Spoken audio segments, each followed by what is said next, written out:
अस्सलाम वालेकुम नाज़रीन, नून लीग की तरफ से जाली मैंडेट पर आने वाली हुकूमत जिस तरह से सुप्रीम कोर्ट के साथ मुहाज़राई करने जा रही है और 8 मुअज़्ज़ज़ जजेस की तरफ से जो पीटीआई की मखसूस नशिस्तों के बारे में फैसला दिया गया है उसको ओवरराइड करने की कोशिश कर रही है। इस पर एंकर शहजाद इकबाल ने नून लीग के तला चौधरी को शो में बुलाकर उनकी खूब क्लास लगा दी।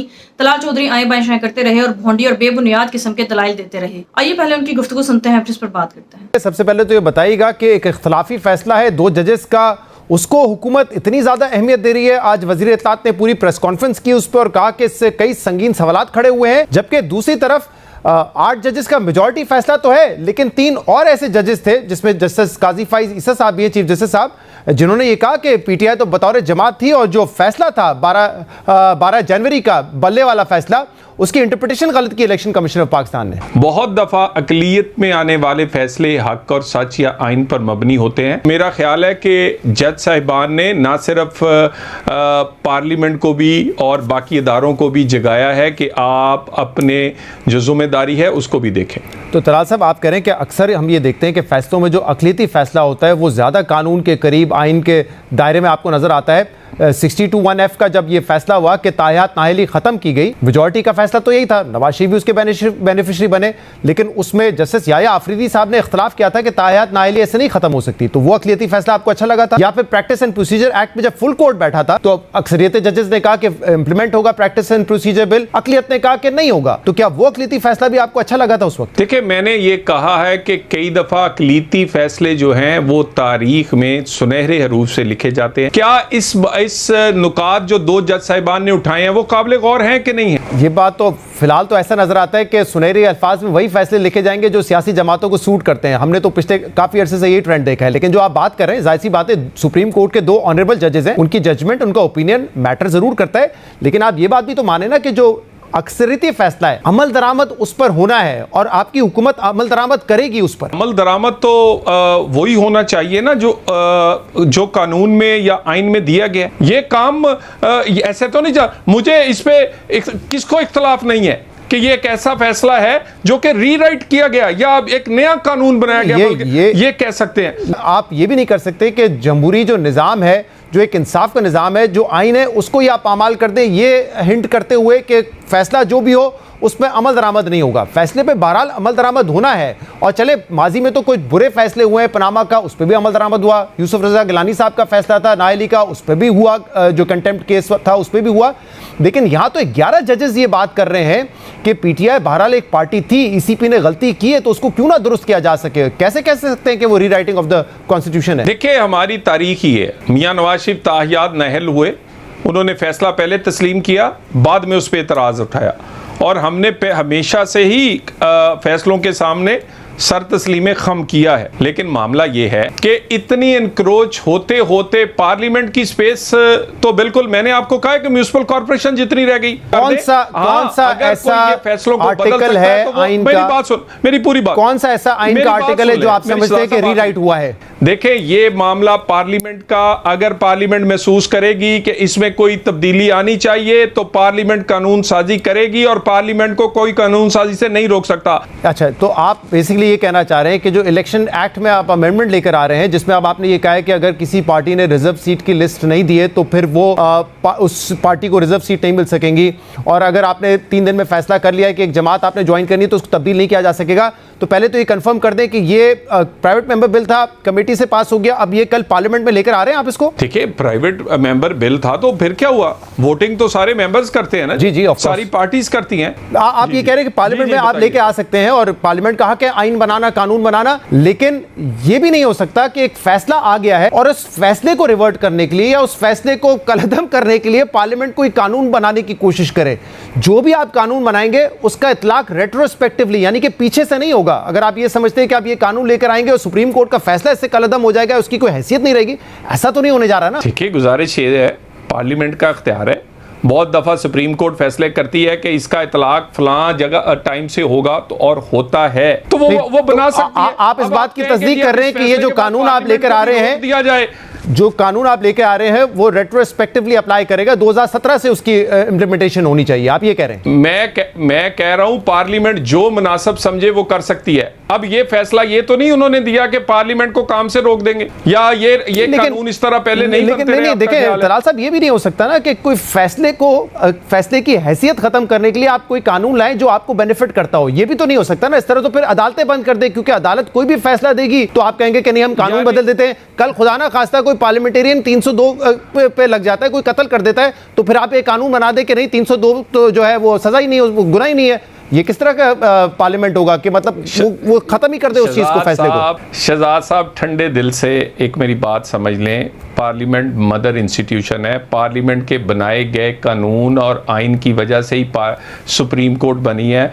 पार्लियामेंट चाहे तो किसी अदारे में जो चाहे कर सकती है। कोई नया फैसला या कोई रिवर्ट करना या किसी अदारे को किसी काम से रोकना या उसमें कोई तरमीम करना, ये उसका अख्तियार है। सही है। अब आप जो है पार्लियामेंट के जरिए कानून साजी करके जुडिशरी के सामने, पार्लियामेंट को जुडिशरी के सामने रख देंगे। जैसे कि पिछले साल हमने देखा था कि सुप्रीम कोर्ट ने कहा कि 2 सूबों में इलेक्शन करवाए जाएं, लेकिन पार्लियामेंट ने रेजोल्यूशन पास की, करारदादें मंजूर हुई कि नहीं, ना हमारे पास बजट है, ना हम सिक्योरिटी प्रोवाइड कर सकते हैं। तो वही अमल आप दोहरा रहे हैं। अब इसमें मसला ये है तलाल चौधरी साहब कि चाहे इस्लामाबाद हाई कोर्ट के 6 जजेस हो, लाहौर हाई कोर्ट का चीफ जस्टिस ट्रिब्यूनल का फैसला करे, या माजी के चीफ जस्टिस चले, उनके तो फैसलों पे आपको कुछ एतराज़ात थे, बायसेस के आप इल्ज़ाम लगाते थे, लेकिन अब आप सुप्रीम कोर्ट के 11 जजेस के खिलाफ भी खड़े हो जाएंगे, जिसने कहा पीटीआई एक पार्टी थी। मतलब कोई तो फैसला माने ना। हर फैसला जो आपके खिलाफ आएगा आप कहेंगे उसको कानून बदल के हम खत्म कर देंगे। पार्लियामेंट को अपनी कानून साजी वक्त के हिसाब से करने से कोई नहीं रोक सकता। फैसला जो है वो अपनी मनमर्जी से वो अब मुझे बात का जवाब दीजिएगा चाहती थी कि ये जो आप करेंगे, अगर जो आप कह रहे हैं और ऐसा करते हैं, ये लड़ाई जुडिशरी के साथ आपकी बढ़ेगी। इसका मैं मकसद जानना चाह रहा हूं, क्योंकि देखें अगर नॉर्मल हालात में इलेक्शंस होते तो ये रिजर्व सीट्स आपको नहीं मिल रही थी, क्योंकि आप जितनी जीते उस प्रोपोर्शन से आपको मिलती। आप लोगों ने एक मूव चला, ईसीपी ने सपोर्ट किया, वो नशिस्तें आपको मिल गई। अब अगर सुप्रीम कोर्ट ये फैसला कर रही है कि नहीं वो आपको नहीं मिल सकती है, तो आपकी एक अटेम्प्ट थी वो नाकाम हो गई। आगे बढ़े, मेजॉरिटी अभी भी बड़ी तादाद में 209 अरकान फिर भी रहेंगे हुकूमती इत्तेहाद के। तो डेस्परेशन क्या है? क्यों वो 2/3 मेजॉरिटी चाहिए? मतलब बज़िद क्यों है कि ये 20 सीटें भी हमें चाहिए कौमी असेंबली में? क्या वजह है इसकी? किसी अदारे को कोई चीज पसंद नहीं आती तो उसके बाद पार्लियामेंट कहे कि अब हमें सुलह कर लेनी चाहिए। और ये आपने कैसे सोच लिया कि पार्लियामेंट अगर बनाए हुए कानून के बाद उसको कोई अदारा मुहाजरा ही समझ ले? यानी अगर पार्लियामेंट ने ओवरसाइट नहीं करना, आप पार्लियामेंट ने ओवरसाइट नहीं कर रहे, आप ओवरराइड कर रहे हैं, अदारों को डायरेक्ट नहीं करना, ओवरसाइट नहीं कर रहे पार्लियामेंट। सो ये क्या? नहीं, मुझे एक मिनट, शहजाद साहब आप फरमा रहे हैं कि ये मुहाजराई है। ओ भाई पार्लियामेंट की ये क्या मुहाजराई हुई? हमारे बराबर मुहाजराई तो किसी बराबर वाले से करे। अगर मदर इंस्टीट्यूशन है जिसने पैदा किया सुप्रीम कोर्ट, ओवरसाइट और कानून साजी आपका हक है, लेकिन आप यहां पे कह रहे हैं कि क्योंकि सुप्रीम कोर्ट का ये फैसला आया है हम इसको ओवरराइड कर देंगे एक कानून लाकर। ये 20 सीटें आपको क्यों चाहिए? क्योंकि चहमा गोइयां है, अफवाहें फैलती है ना फिर कि यार आपको शायद जुडिशल रिफॉर्म लाना है, शायद आप एक्सटेंशन, शायद आप जो जजेस की उम्र है उनको बढ़ाने के लिए कर रहे हैं। क्या इसलिए कर रहे हैं या कोई और वजह है? हर चीज के लिए आप एक नेगेटिव थॉट या कॉन्स्पिरेसी सोच लेते हैं। आप कह रहे हैं कि ये कॉन्स्पिरेसी थ्योरीज इन पे कान ना धरें, तो फिर मुझे ये बताएं क्या आप वाकई ये समझते हैं ये हक बनता है ये 20 सीटें आप लोगों का? क्योंकि आप तो उतनी सीटें जीते ही नहीं है कि ये 20 सीटें आपको मिलनी चाहिए। देखिए गुजारिश है, देखिए शहजाद साहब, कौन कह रहा है कि हमने कहा है कि हमारा हक बनता है? तो बेसिकली आप कह रहे हैं कि अगर हमें नहीं मिलती तो पीटीआई को भी ना मिले। नहीं देखे ना, वो पार्लियामेंट को वापस भेजते। नाज़रीन, आपने देखा कि नून लीग की जाली मैंडेट पर आने वाली हुकूमत किस तरह से सुप्रीम कोर्ट की तरफ से 8 जजेस की तरफ से फैसला आने के खिलाफ साजिश करने जा रहे हैं, और इस पर वो अपनी जाली मैंडेट पर आने वाली पार्लियामेंट में वो एक्ट पास करना चाहते हैं, वो तरमीम करना चाहते हैं, जिसकी वजह से इनकी जाली मैंडेट पर आने वाली हुकूमत किसी न किसी तरह से टिकी रहे और ये सुप्रीम कोर्ट के फैसले को ओवरराइड कर सके। और सुप्रीम कोर्ट की 8 मोअज़्ज़िज़ जजेस की तरफ से आने वाले फैसले को जिस तरह से बेबुनियाद और भोंडी साजिश करके ओवरराइड करने की कोशिश की जा रही है और उस फैसले को जिस तरह से दबाने की कोशिश की जा रही है, ये सरासर कानून और आइन की खिलाफ वर्जी है। इससे पाकिस्तान में जो बचा कुचा कानून और आइन रह गया है वो भी खत्म हो जाएगा। और इस तरह से सुप्रीम कोर्ट और नून लीग की तरफ से जाली मैंडेट पर आने वाली पार्लियामेंट दोनों एक दूसरे के आमने सामने खड़े हो जाएंगे। बेसिकली नून लीग इस वक्त सुप्रीम कोर्ट के साथ मुहाजराई करना चाहती है और आमने सामने खड़े होना चाहती है, क्योंकि सुप्रीम कोर्ट के 8 मुअज़्ज़िज़ जजेस ने जो कानून और आइन के मुताबिक फैसला दिया है, चूंकि वो डट गए, उन्होंने ब्लैकमेलिंग बर्दाश्त नहीं की और वो डट कर खड़े हो गए, क्योंकि उन्होंने वही फैसला दिया जो कानून और आइन के ऐन मुताबिक था और पूरी दुनिया में उनके इस फैसले को सराहा गया और उनके फैसले को अच्छी निगाह से देखा गया, क्योंकि नून लीग सिर्फ हर हाल में अपने मैंडेट को बचाना चाहती है। क्योंकि नून लीग के मुताबिक अगर उनके हाथ से ये मखसूस नशिस्तें चली जाती जाती हैं तो फिर नून लीग की 2/3 मेजोरिटी खत्म हो जाएगी और जस्टिस काजी फाइज ईसा को जो ये एक्सटेंशन देना चाहते हैं वो ये नहीं दे पाएंगे।